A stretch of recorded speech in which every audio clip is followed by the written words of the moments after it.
पुण्यामध्ये कसबा पेठेमध्ये एक किल्ला होता अगदी मध्यवस्तीमध्ये. तो जो किल्ला आहे तो किल्ला शनिवारच्या एक्झॅक्ट ऑपोजिट साईडला आहे. तिथपासून तो पवळे चौकापर्यंत होता. त्याचं नाव कोट हिस्सार असं येतं. कोट हिस्सार. हा. आणि त्रिशुंड्या गणपतीचं मंदिर. त्रिशुंड्या गणपतीचं मंदिर जे ते भिंगरीजी गोसावींनी बांधलेलं आहे ते बेसिकली समाधी मंदिर आहे.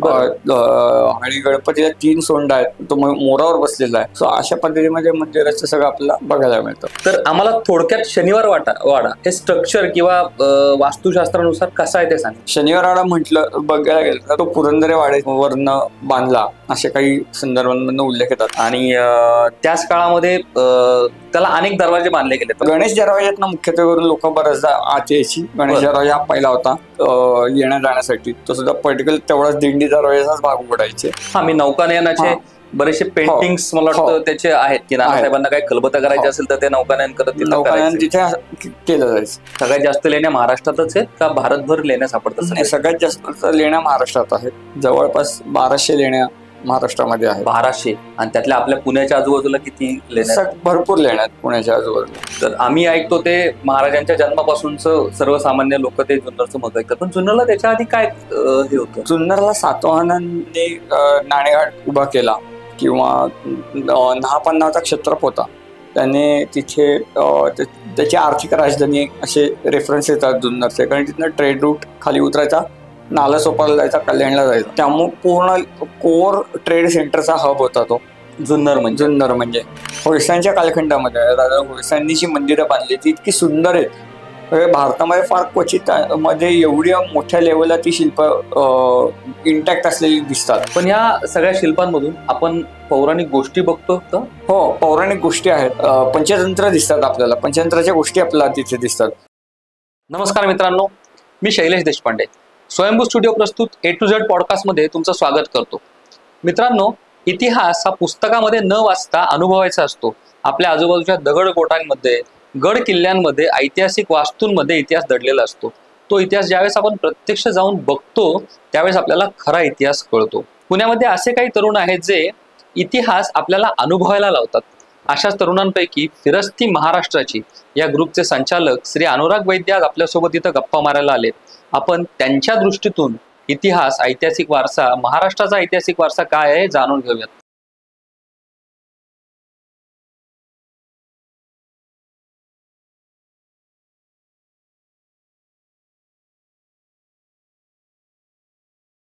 अनुराग, आपण फक्त गप्पा मारायला इथं, मनमोकळ्या गप्पा मारायला इथं बसलोय आपण.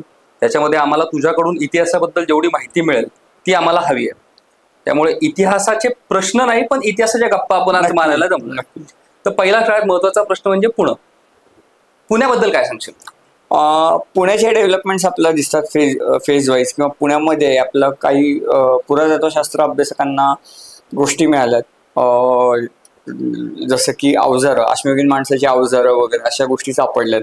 नंतर कसबा पेठेमध्ये जेव्हा वाडे पाडले आणि बिल्डिंग उभा राहिला त्या दरम्यानही काही अवशेष सापडले. याच्यामध्ये मग बांगड्यांचे तुकडे सापडलेत, गळ्यातले सापडलेत.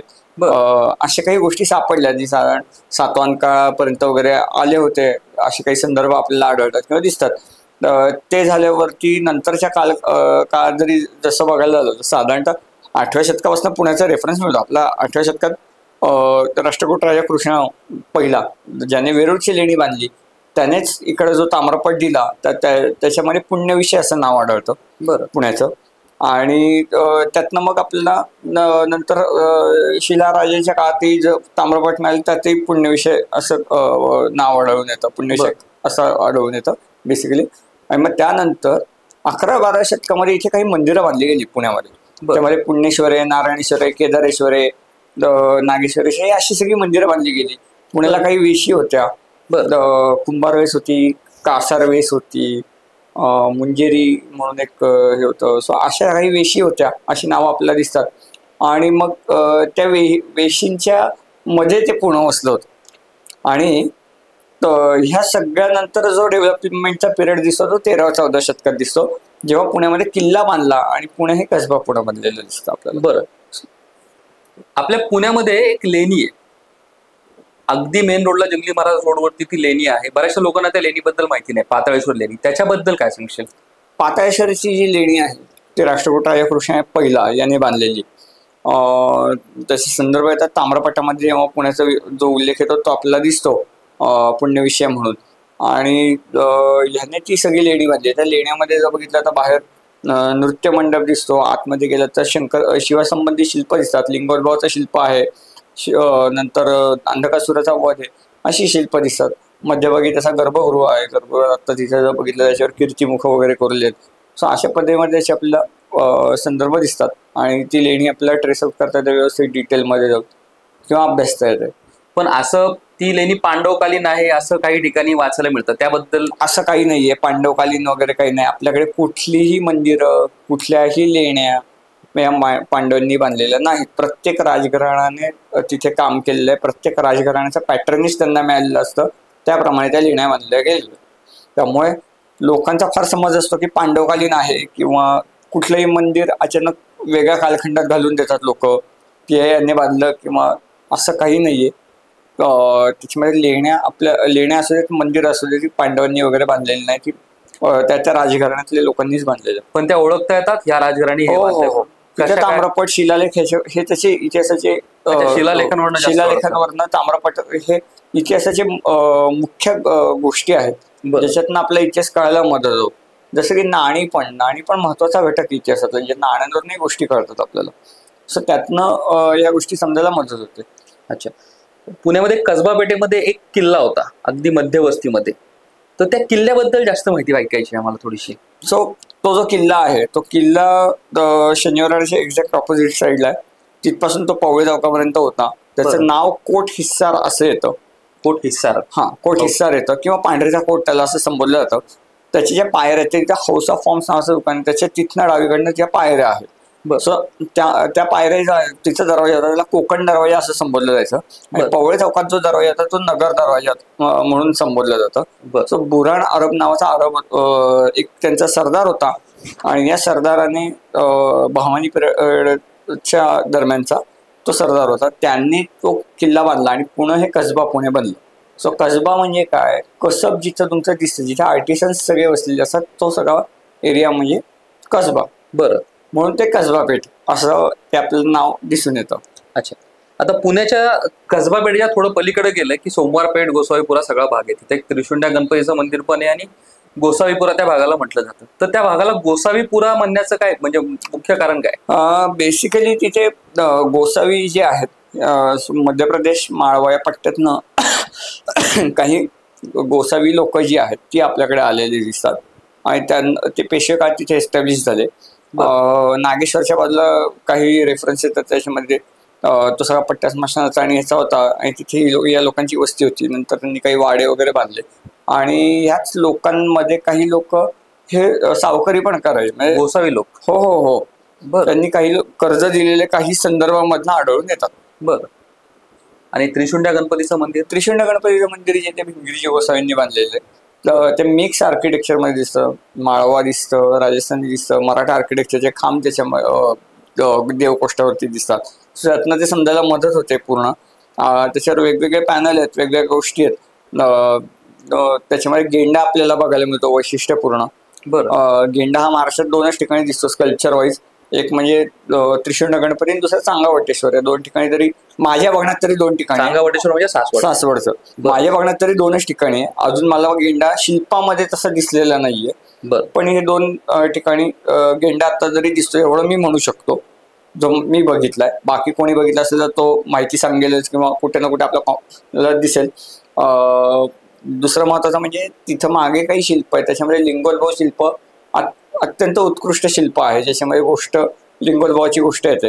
सो अशा पद्धतीत ते पूर्ण मंदिर, ते बेसिकली समाधी मंदिर आहे. आणि गणपतीला 3 सोंड आहेत, तो मोरावर बसलेला आहे. सो अशा पद्धतीमध्ये मंदिराचं सगळं आपल्याला बघायला मिळतं. बरं, तुम्ही शनिवार वाडा त्याची वारसा सहल घेता आणि त्यामध्ये खूप चांगल्या प्रकारे शनिवार वाडा वास्तू कशी आहे ती समजावून सांगता. तर आम्हाला थोडक्यात शनिवार वाडा हे स्ट्रक्चर किंवा वास्तुशास्त्रानुसार कसं आहे ते सांगा. शनिवार वाडा म्हटलं बघायला गेलं तर तो पुरंदरे वाड्यावरनं बांधला असे काही संदर्भांमधून उल्लेख येतात. दुसरं महत्वाचं म्हणजे यास तो बांधला गेला किंवा बांधताना जर बघितलं तर बाहेरचा भाग नंतरच्या काळात आहे. दिल्ली दरवाजा सगळ्यात आधी गणेश दरवाजाच होता तिकडचा भाग बनलेला. बरं. सो दिल्ली दरवाजाची पण रचना बघितली तर त्याला पूर्ण ती विजापुरी आर्क दिसते, ज्याच्यावर बाहेर दरवाजावर चंद्र आणि सूर्य आहेत. इनफॅक्ट हे जे काढलेले मोठे मोठे टोकदार काय म्हणतात खेळ, तर ते हत्तीपासून प्रोटेक्शन करायला बांधले. त्याच्या दोन बाजू व्यवस्थित बुरुज जे आहेत ते बुरुजांची रचना पण आपल्याला तशीच दिसते, जी आपल्या पुरंदरे वाड्याला सेम दिसते. बरं.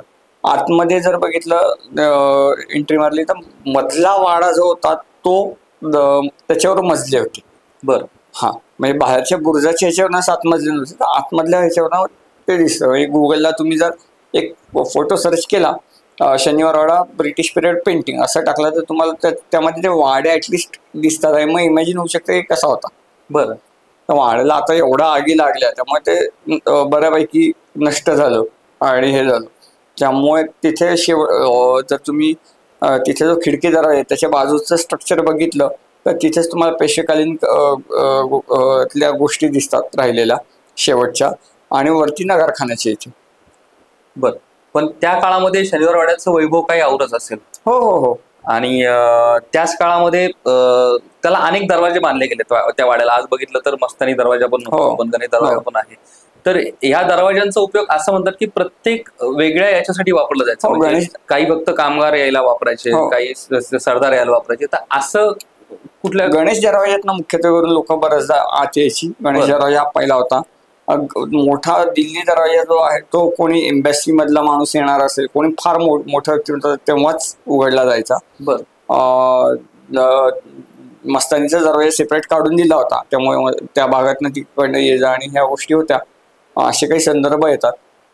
दुसरं महत्वाचं म्हणजे खिडकी दरवाजा पण अगदी लोकांना येण्या जाण्यासाठी तो सुद्धा पर्टिक्युलर तेवढाच दिंडी दरवाजाचाच भाग उघडायचे. बरं.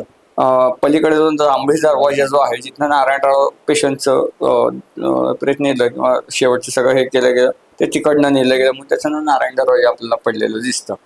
बरं. सो अशा पद्धतीमध्ये दरवाजे सगळे आपल्याला दिसतात. पेशव्यांनी पुण्यामध्ये शनिवार वाड्याबरोबर पर्वती पण आपण म्हणून डेव्हलप केली किंवा विकसित केली, बांधली.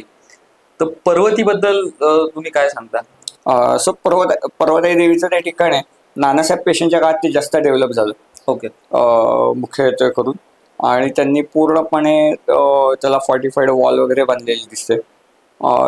त्यातनं ते ठिकाण डेव्हलप झालं. पर्वतीची जी सगळी मंदिर आहे म्हणजे जुनी पेशवी, मला वाटतं एक देवदेवेश्वराचं मंदिर जुनं पर्वतीवरती आहे आणि विष्णू मंदिर जुनं होतं त्याच्यामध्ये. तर ती मंदिर शैली ती पेशवेकालीनच मंदिर शैली आहे का ती कुठल्या जुन्या मंदिर शैलीवरती आधारित? पेशवे काळातलाच बांधलेले. त्याला तुम्हाला आजूबाजूला वेगळी शिखरं पण दिसतात बांधलेली, कळस पण दिसतो तुम्हाला. इनफॅक्ट तिथं जे विष्णूचं मंदिर आहे जो जनार्दन विष्णू असं काही संदर्भांमधनं दिसतं की नानासाहेबांचा जो मुलगा होता जनार्दन तो गेला, त्याच्या स्मृतीप्रित्यर्थ ते त्यांनी मंदिर बांधलं. बरं. विष्णूचं मंदिर अगदीच प्रसिद्ध. हरिहरेश्वर एक पेशव्यांचं कुलदैवत, तर ते म्हणून त्याची स्थापना तिथे आपल्याला मेन जी देवदेवेश्वराचं दिसतं शंकराचं मंदिर ते त्यासाठी स्थापन केलेलं आहे. त्या पॉइंटने दिसतं आपल्याला. आणि ह्याचं जर म्हटलं तिचं जे कार्तिक स्वामींचं जे मंदिर आहे वरती, त्या कार्तिक स्वामींचं मंदिर हे राघोबा दादाच्या काळात इस्टॅब्लिश झालेलं आहे. कारण तंत्रमंत्र या गोष्टींवर बऱ्यापैकी विश्वास होता, मग त्यामुळे ते तिथं कार्तिक स्वामीचं मंदिर बांधलं गेलं. पर्वतीच्या वरच्या जो मुख्य मंदिर आहे हरिहरेश्वराचं मंदिर, तिथून एक वाट शनिवार वाड्याला जाते असं म्हणतात. ते कितपत खरं आहे? नाही, हे काही अजिबात नाही, असं काही नाहीये कुठे, किंवा तसं कुठलाही संदर्भ आढळत नाही. पुण्यातनं कुठल्याही वाटा कुठेही जात नाही. म्हणजे शनिवार वाड्यातनं मस्तानी तलावालाही कोणतीही वाट जात नाही, किंवा त्रिशुंड गणपतीची इथनही कुठली वाट शनिवार वाड्याला येत नाही. त्या एक मधल्या काळात ज्या आख्यायिका पसरल्या त्याच्यामुळे या सगळ्या लोकांनी ठरवलेल्या मूळ वाटा किंवा हे काहीच नाही, कुठलीही भुयारं निघत नाहीत. हा.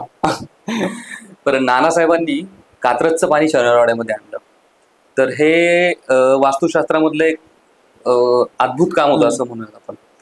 तर हे ज्यावेळेस आता सापडलं किंवा आता त्याचा अभ्यास केला जातो त्यावेळेस काम करताना कितपत अवघड पडलं असेल सगळं करताना, कारण एवढं लांबून त्या काळामध्ये पाणी आणणं आणि ते पण जमिनी खालून आणणं ही खूप अवघड गोष्ट होती.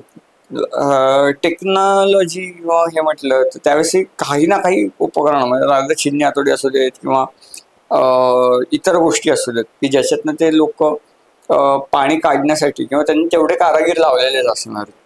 तेवढे कारागीर करताना कालवा खणलेला आहे बेसिकली. या सगळ्या कालव्यातनं ते पाणी फिरलं आहे आणि ते पाणी सेंट्रलाइज कुठं केलेलं दिसतं तर आपल्या सारसबागेच्या इथं. सारसबागेचं जे तळं म्हणतो ते तळं एवढं मोठं आहे की सणस ग्राउंड पण त्याच्यावर बांधलेलं आहे. अभिनवच्या चौकापर्यंत ते तळं होतं. बरं. एवढं मोठं ते तळं होतं. बरं. 70-75 पर्यंत आय थिंक मध्ये माझ्या वाचन आलं होतं. आता म्हणजे एक्झॅक्ट सांगू शकत नाही पण 70-75च्या दरम्यानच हे आहे. या दरम्यान तिथं भर घातली गेली. ते सगळं तळं बुजवलं गेलं कारण ते कोरडं पडलं होतं. म्हणजे सारसबाग अभिनव चौकापर्यंत पसरलेलं होतं तळं. कारण ज्योत्स्ना भोळे सभागृह तिथेच आहे आता. बरं. आणि मुख्य म्हणजे हिराबाग तिथेच होती. त्या हिराबागेमध्ये ते सारसबागेच्या तळ्याचं पाणी होतं. तिथे त्यांनी घाट बांधले होते नानासाहेब पेशव्यांनी आणि तिथे ते नौकानयन पण करायचे. हा, मी नौकानयनाचे बरेचसे पेंटिंग्स मला वाटतं त्याचे आहेत की नानासाहेबांना काही खलबतं करायचे असेल तर ते नौकानयन करत तिथे केलं जायचं. पुण्यामध्ये एक लेणी होती पाताळेश्वरची. तशाच आपल्या महाराष्ट्रभर अनेक लेण्या आहेत पण सगळ्या वेगवेगळ्या कालखंडामध्ये येतात. तर संभाजीनगरमध्ये वेरूळच्या लेण्या आहेत. त्याच्यामध्ये त्याबद्दलही तुम्ही वारसामध्ये बऱ्याचशा गोष्टी सांगता. तर त्या लेण्या नक्की कुणी बांधल्या त्याच्यामध्ये काही वेगळ्या वेगळ्या प्रकारे असं वाचनामध्ये आलंय. म्हणजे प्रत्येक लेणी ही वेगळी वेगळी आहे. तर या लेण्यांबद्दल थोडी जास्त माहिती पाहिजे. आता जर बघितलं तर पहिले तिकडे बौद्ध लेण्या आहेत, मग हिंदू लेण्या आहेत आणि मग जैन लेण्या आहेत. बरं. सो हा बेसिकली म्हटलं तर तिघांचा संगम आहे. 3 धर्म एकत्रच नांदतात. बरं. हे सगळ्यात महत्वाचं. तिघ जण एकाच ठिकाणी एकत्र नांदतात त्यामुळे ते खूप महत्वाचं आहे आपल्या दृष्टीने. तो सांस्कृतिक संगम आहे असं म्हणायला पाहिजे. बरं. वेरूळचा लेणं कैलास लेणं तर अक्षरशः कृष्णाच्याच काळात बांधलं. राष्ट्रकुटाच्या कृष्ण याच्याच काळात बांधलं. तिथे सगळ्या शिवाजी संबंधितल्या आपल्या कथा दिसतात वेगवेगळ्या. मग त्याच्यामध्ये रावणाची कथा येते, रावणानुग्रह येतो, शिवपार्वती सारीपाठ करताना दिसतात. नंतर कल्याण सुंदराची कथा येते, अंधकासुरवधाची कथा येते. सो या कथा आपल्याला तिथे मोठ्या प्रमाणात दिसतात. जैनांच्या याच्यामध्ये महावीरांचं किंवा पार्श्वनाथांचे शिल्प दिसतात, बाहुबलीची शिल्प दिसतात. बरं. गौतम बुद्धांची शिल्प आपल्याला तिथे मिळतात. लेणी नंबर 10 तर खूप सुंदर आहे. म्हणजे ती बघत राहावं असं वाटतं. इतकी ती सुंदर आहे. त्यातलं जे चैत्यगृह आहे स्वतः भगवान गौतम बुद्ध तिथे बसले ते खूप सुंदर चित्रण त्यांनी तिथं केलेलं आहे. किंवा वरनं आपण त्याचं दर्शन घेतो साधारणतः एप्रिल-मेच्या दरम्यान तिथे किरणोत्सव पण होतो. इनफॅक्ट तुम्ही जर मूळ कैलासाची हे बघितली रचना तशीच तुम्हाला जैन लेण्यामध्ये छोटा कैलास दिसतो. अच्छा. हा. सो ह्या सगळ्या रचना दिसतात. त्यांच्या प्रत्येकाच्या स्टोरीज आहेत. प्रत्येक शिल्प वेगवेगळी कथा सांगतं, गोष्टी एक्सप्लेन करतं. पण हा एवढ्या मला वाटतं इथं 30-35 लेण्या आहेत त्या भागामध्ये. एवढ्या लेण्या बांधायला कालखंड किती गेला आणि कुठल्या कुठल्या राजाचं त्याच्यामध्ये सगळ्याच वेगवेगळ्या राजांचं योगदान दिसतं. लेणी पण वेगवेगळ्या कालखंडात बांधल्या गेल्या. साधारणतः 10व्या शतकापर्यंत ते सगळ्या लेण्या बांधायचं काम चाललं होतं. बरं. वेगवेगळ्या लेण्या. आणि कैलास लेणीबद्दल असं सांगतात की लेणी वरतून ती खाली खोदत आलेत एका याच्यामध्ये. तर ती तशाच प्रकारे झाली. हो. वरपासून खालपर्यंत ती खोदत आणली. 90 फूट येते आणि जगातलं ते मोनोलिथिक आश्चर्य मानलं जातं की वरपासून खालपर्यंत आणलं. ज्ञानेश्वर महाराज त्याबद्दल काय म्हणतात की आधी कळस हे केला, बनवला, पाया रचला. अच्छा. पण कैलास मंदिराबद्दल, कैलास लेण्याबद्दल आणि मंदिराबद्दल एक तिथं असं म्हणतात की तिथला दगड त्या भागामध्ये कुठंच नाहीये. त्याच्याबद्दल काय तो कोणाला म्हणजे त्याची उत्तर कुठे मिळत नाही की एवढं सगळं बनवलं पण दगड गेला कुठं. बरं.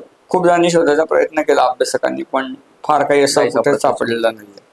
बरं. या ज्या लेण्या असायच्या आता या आपल्या महाराष्ट्रामध्ये बऱ्याच ठिकाणी लेण्या आहेत, ते याचा मुख्य उपयोग काय असायचा की म्हणजे लेण्या बेसिकली ट्रेड रूट्स वरती बांधल्या गेल्यात, व्यापार चालावा म्हणून बांधल्या गेल्या. आणि या लेण्यांमध्ये बौद्ध असू देत, जैन असू देत किंवा हिंदू लेण्या असू देत किंवा ह्या सगळ्यांना व्यापाऱ्यांना राहायचं, तिथे राहता यायचं. स्वतः बुद्धिस्ट मॉन्क्स तिथे राहायचे. सो त्याला वर्षावासाची टर्म येते की पावसाचे 4 महिने तुम्ही तिथे बसून अध्ययन करा. बरं. या गोष्टी येतात. म्हणून या लेण्या उभारल्या गेल्यानंतर तिथे त्यांच्या कॉलनीज तयार झालेल्या दिसतात आणि मग या लेण्यांचं इतकं छान स्वरूप आपल्याला बघायला मिळतं. बरं, पण सगळ्यात जास्त लेण्या महाराष्ट्रातच आहेत का भारतभर लेण्या सापडतात? नाही, सगळ्यात जास्त लेण्या महाराष्ट्रात आहेत. जवळपास 1200 लेण्या महाराष्ट्रामध्ये आहेत. 1200. आणि त्यातल्या आपल्या पुण्याच्या आजूबाजूला किती लेण्या आहेत? भरपूर लेण्या आहेत पुण्याच्या आजूबाजूला.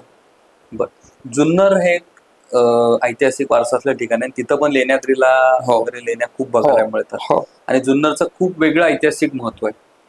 तर आम्ही ऐकतो ते महाराजांच्या जन्मापासूनच सर्वसामान्य लोक ते जुन्नरचं महत्व ऐकतात. पण जुन्नरला त्याच्या आधी काय हे होतं? जुन्नरला सातवाहनांनी नाणेघाट उभा केला किंवा नहापान नावाचा क्षत्रप होता, त्याने तिथे त्याची आर्थिक राजधानी असे रेफरन्स येतात जुन्नरचे. कारण तिथनं ट्रेड रूट खाली उतरायचा, नाला सोपारला जायचा, कल्याणला जायचा. बरं, सो हे संदर्भ येतात. त्यामुळे त्या कालखंडात तिथे वेगवेगळी लेण्या बांधल्या गेल्या आहेत.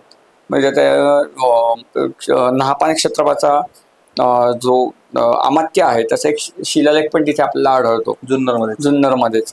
सो मग त्यातनं आपल्या या गोष्टी समजायला मदत होतात. मग तिथे कुठल्या कुठल्या लेण्यांचे गट आहेत, तर तुळजा लेणी ही पहिली मानली जाते. मग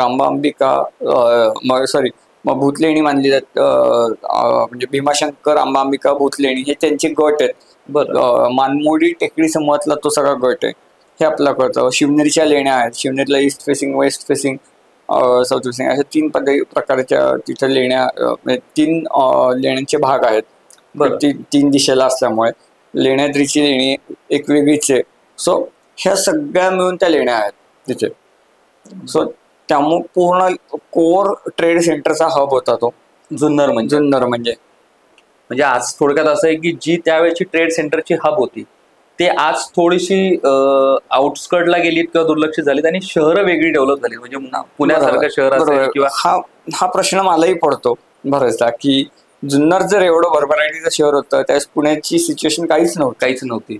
पण हे परत पॅटर्न आहे आणि व्यापाराच्या वाढण्या आणि मंदावण्यामुळे गोष्टी झालेल्या दिसतात की जुन्नरचा त्या काळात व्यापार खूप मोठ्या प्रमाणात असणार आहे आणि त्यामुळे ते शहर एवढ्या मोठ्या लेवलला डेव्हलप झालेलं होतं. बरं, पण थोडंसं नंतर शिवाजी महाराजांची राजधानी पुण्याच्या जवळ झाली, म्हणजे राजगडावरती राजधानी झाली, त्यामुळे पुण्याचं ऐतिहासिक आणि मग व्यापारी महत्व वाढलं असेल.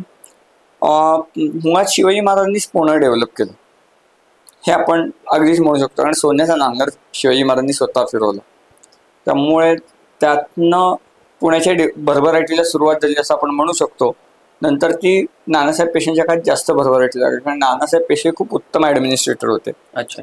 आणि त्यांनी पूर्ण पुणे शहराची विकासाला, म्हणजे त्या काळातली स्मार्ट सिटी नानासाहेबांनी घडवली होती. ओके.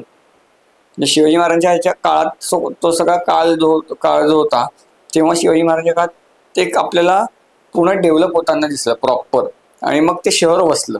आणि त्यांनी शहराला पूर्ण आकार द्यायचं काम केलं शिवाजी महाराजांनी. सगळी लोक आणली, वसवली. आपण कसं आता कसं गव्हर्नमेंट करतं की एखादा व्यवसाय आणायचा असेल तर तुम्हाला 7 वर्ष काही टॅक्स भरू नका, तसंच शिवाजी महाराजांनी धोरण राबवलं.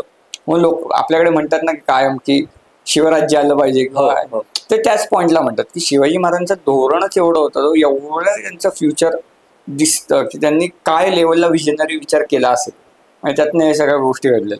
एक अजून मला याच्यामध्ये असं विचारायचं होतं की आता जुन्नर नाणेघाट हा सगळा रस्ता खाली कल्याण भिवंडीच्या साईडला उतरतो, तर त्या काळामध्ये कल्याण भिवंडी किंवा तो जो सगळा भाग आहे त्याचं काय महत्व सापडतं का? कल्याण हे इंटरनॅशनल पोर्ट होतं. बरं. कल्याण असो, नालासोपारा असो, यांचे खूप जुने संदर्भ आपल्याला आढळतात. प्राचीन काळापासून जे संदर्भ दिसतात त्यांची नावंही तशीच येतात. बरं. टॉलेमी वगैरे हे कल्याण वगैरे असे उल्लेख करतात कल्याणचे. हे साधारण कितव्या शतकातली संदर्भ सापडतात? 1-2 शतकात साधारण त्या कालखंडात सगळे ते संदर्भ येतात. सो त्यामुळे तिथनं पोर्टला व्यापार मोठ्या प्रमाणात चालायचा. बरं.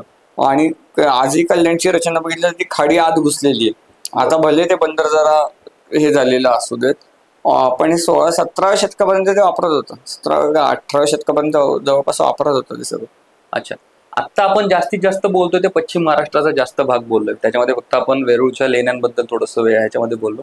पण पश्चिम महाराष्ट्र आणि वेरूळ सोडून इतर जो बाकीचा महाराष्ट्र आहे त्याचा सांस्कृतिक वारसा किती मोठा आहे? प्रचंड मोठा आहे. म्हणजे महाराष्ट्र बघताना इतक्या गोष्टी दिसतात. मग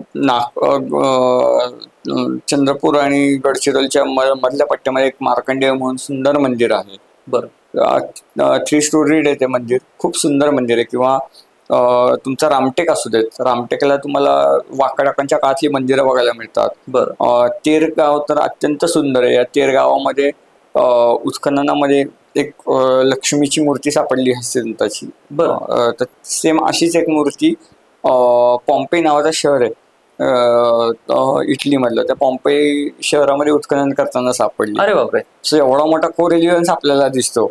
अच्छा. आणि या तेर बद्दल युवान स्वांग वर्णन करतो, काय गाव आहे, कसं आहे. या तेर गावात त्रिविक्रमाचं मंदिर आहे, जे की महाराष्ट्रातील सगळ्यात प्राचीन मंदिर म्हणून ओळखलं जातं. बरं. तिथेच गोरोबा काकांचं हे आहे, गाव ते, त्यांचंच गाव ते. सो इनफॅक्ट काही मोठी घराणी पण त्या तेर मधनं आलेली असतात. शिलार नावाचं एक राजघराणं होतं आपल्याकडे, जे ते तेर मधनं आल्याचं कळतं, कारण त्यांची टायटल मध्ये असे येतात तगरपुराधीश्वरम अशी त्यांची उपाधी येते. बरं. हा, तर हे काही संदर्भ त्यातनं दिसतात. नळदुर्ग सारखा किल्ला आहे. हे महाराष्ट्र हा इतका सांस्कृतिक दृष्ट्या प्रगत आहे ना, की आपल्याकडे काय नाहीये. आपल्याकडे लोणार सारखं सरोवर आहे. बरोबर. जे जगात ती 2च सरोवर आहेत खरोखर. एक लोणार आहे आणि एक मंगळ. सांगायचं झालं, जोक सांगायचं झालं, एक 2 सरोवर जी जगातली सोडली त्यानंतर ते मंगळावरच दिसतात. असं अदरवाईज दिसत नाही. लोणासारखं सरोवर तुमच्याकडे आहे, तुमच्याकडे लेण्या बांधलेल्या आहेत एवढ्या मोठ्या प्रमाणात, तुमच्याकडे मंदिरं एवढ्या मोठ्या प्रमाणात आहेत. आणि तुम्हाला गंमत सांगतो, भले पश्चिम महाराष्ट्रात मंदिरांची संख्या आज वेगळ्या पद्धतीत दिसते किंवा काही भग्न ह्याच्यामध्ये दिसतात किंवा जसं रिस्टोरेशन झालेलं असं दिसतात, पण मराठवाड्यातली मंदिरं आजही इंटॅक्ट आहेत. हे विशेष आहे. तुम्हाला तोच प्रश्न, मराठवाड्यात खूप मंदिरं इंटॅक्ट आहेत आणि खूप चांगली आहेत, चांगल्या पद्धतीत ती राहिलेली आहेत. नाही, मला यालाच एक जोडून असा प्रश्न विचारायचा आहे की आता आपण ऐतिहासिक वारसा जो शोधतोय, ह्याच्यामध्ये महाराष्ट्र अजून किती शोधायचा बाकी असेल?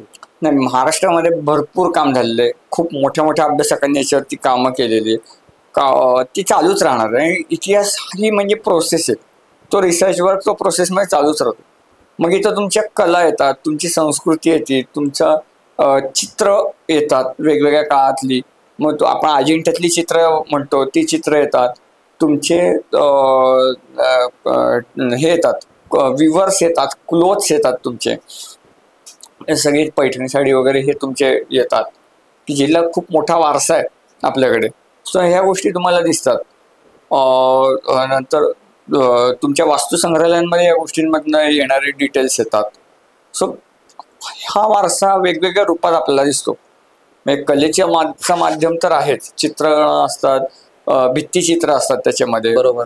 तुमचं वाडा आहे, तुमचं लेण्या आहेत, मंदिरं आहेत, नंतर तुमच्याकडे दिसणारी शिल्प आहेत. बरोबर. हे खूप महत्वाचं आहे तुमच्या दृष्टीने आणि हे आपण वाचवणं फार गरजेचं आहे. हो, पण अजून जर समजा महाराष्ट्रामध्ये काही ठिकाणी अजून शोध घेतला, म्हणजे काही अजून दुर्गम गावं काही आहेत जिथं खूप जाणं होत नाही, तर अशा ठिकाणी अजून महाराष्ट्र सापडू शकतो ना? अगदी सापडू शकतो. म्हणजे तरी सांगायचं, माहूरझरी वगैरे जो पट्टा आहे गडचिरोलीच्या, चंद्रपूरच्या त्या भागांमध्ये, त्या माहूरझरीला अभ्यासकांना मोठे मोठे पुराश्मयुगीन दफन स्थळं मिळालेली आहेत. अच्छा. ह्या पण गोष्टी सापडल्या आहेत. पुरातत्वीय दृष्ट्या जर काही महत्वाच्या गोष्टी बघितल्या तर जोरवे सारखी संस्कृती आपल्याकडे नांदत होती. म्हणजे हडपन संस्कृतीच्या नंतरच्या काही ज्या गोष्टी असतात त्याच्यामध्ये जोरवे सारखी संस्कृती नांदत होती. दायमाबाद मध्ये उत्खनन झालेलं आहे, तिथे आपला याच पिरियड मधल्या गोष्टी सापडतात. असाही आपल्याला इतिहास आहे आणि तो इतिहास खूप महत्वाचा आहे आपल्या दृष्टीने. अच्छा. अनुराग, महाराष्ट्रा व्यतिरिक्त तुम्ही बऱ्याच ठिकाणी ऐतिहासिक ठिकाणी भेट देता, फिरत असता. महाराष्ट्रा व्यतिरिक्त असं कोणतं ठिकाण आहे की जिथं परत परत जायला आवडतं आणि ते ठिकाण कितीही बघितलं तरी अजून खूप बघायचं बाकी असं वाटतं? अशी बरीच ठिकाणं आहेत ज्याबद्दल अगदीच बोलू शकतो. पण बदामी आहे, खूप सुंदर जागा आहे. म्हणजे बदामी अक्षरशः मंदिरांची कार्यशाळा आहे. बदामीपेक्षा आयहोळे म्हणजे जवळपास 110 मंदिर आहेत. बरं. सो तिथे इतकं सुंदर आहे, चालुक्यांच्या काळात ते बनवलंय.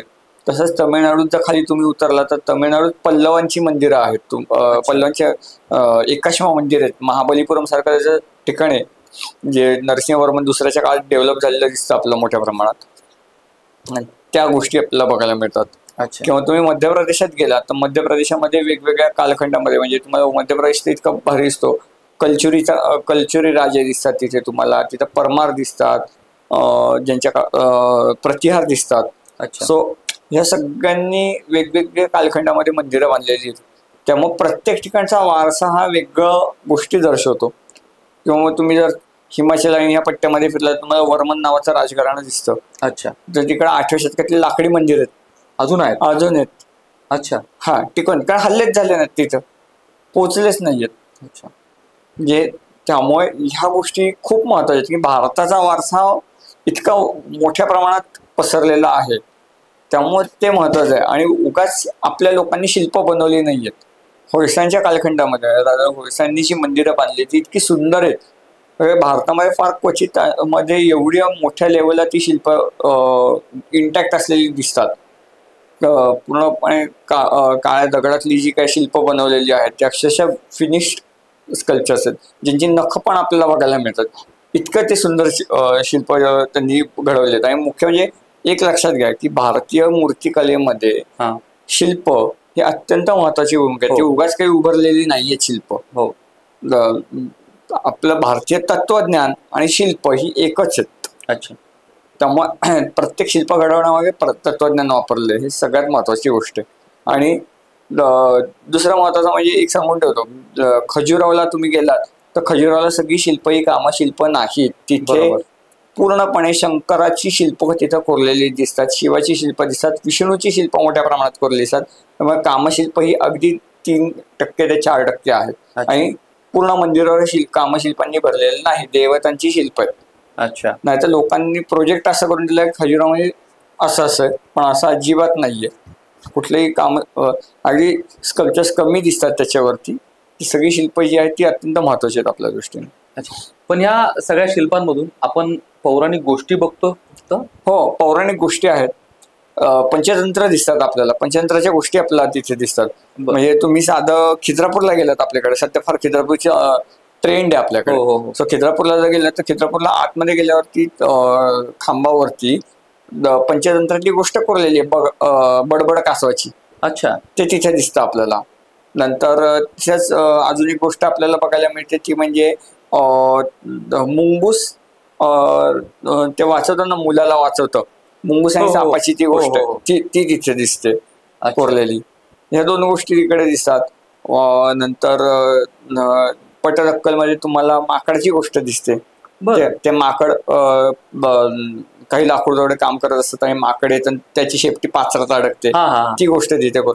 अशा पंचतंत्राच्या गोष्टी दिसतात मंदिरांवरती. म्हणजे थोडक्यात या मंदिरांमध्ये फक्त पौराणिक गोष्टींसाठी शिल्प नव्हती कोरली जात, तर ती लोकांना काहीतरी ज्ञान मिळावं, सामाजिक यासाठी पण कोरली. बरोबर, अगदी बरोबर. ते त्यातनं सामाजिक ज्ञान कळणं या गोष्टींसाठीच त्या गोष्टी येतात.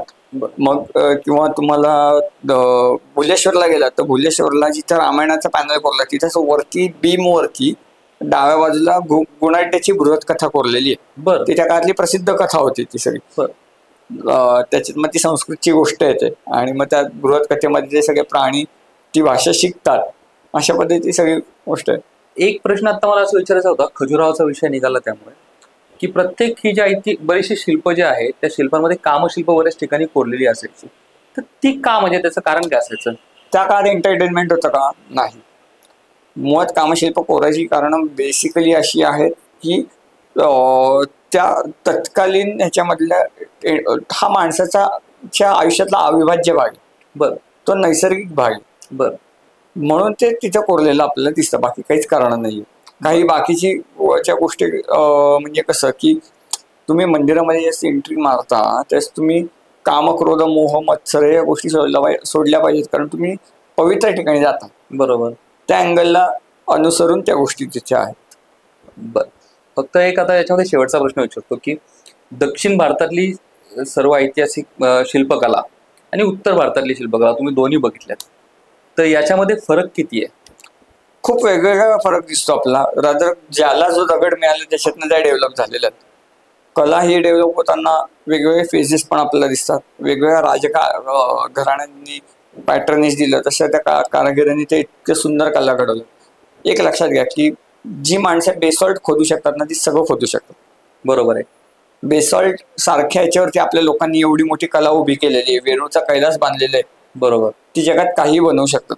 त्यामुळे भारतीय कला ही सर्वोच्च प्रतीची कला आहे. बरं. आता तिथे एंड त्याच्या पलीकडे जाऊच शकत नाही तुम्ही. खरंय. इतक्या लेवलला आणि आपल्याला इतकी बारीक म्हणजे इतक्या बारीक भारतात level ला गेले की ते पार बोटाच्या नसा, हाताच्या नसा अगदी. दाखवणं इतकं अवघड आहे ते सगळं. आणि कलाकार तिथपर्यंत पोहोचलाय म्हणजे तो पोहोचलाय. काय लेवलने काम करत असेल. खरंय खरंय. आणि त्यांनी अक्षरशः मानवी शरीर पूर्णपणे साकारले ते साकारलेलं. छोट्या छोट्या गोष्टी साकारलेल्या आहेत. बरोबर आहे.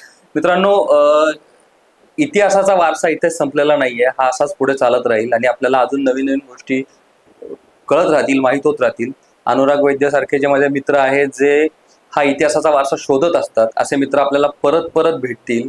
अनुराग परत येईल आपल्याकडे आणि नक्कीच पुढचा इतिहासाचा वारसा त्याच्यामध्ये हम्पी असेल, बदामी असेल, चालुक्य राजघराणा असेल याच्याबद्दलची माहिती सांगतील.